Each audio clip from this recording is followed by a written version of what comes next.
Паки, миром Господу помолимся. Господи, помилуй. Заступи, спаси, помилуй, сохрани нас, Боже, Твоею благодатью.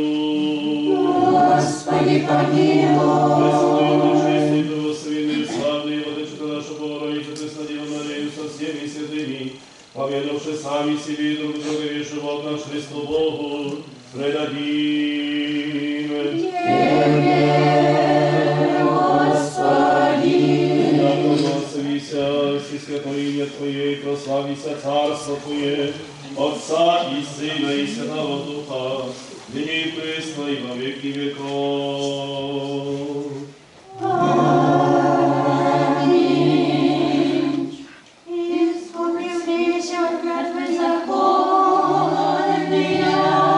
жертвою Твоею кровью на кресте пригвоздився и копье пробовся, без смертия и источники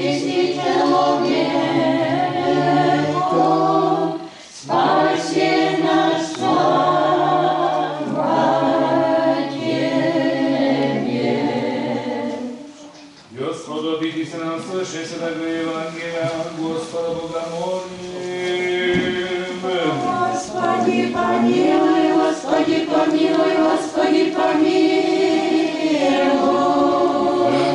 Спроси, услышим святого Евангелия, мир всем.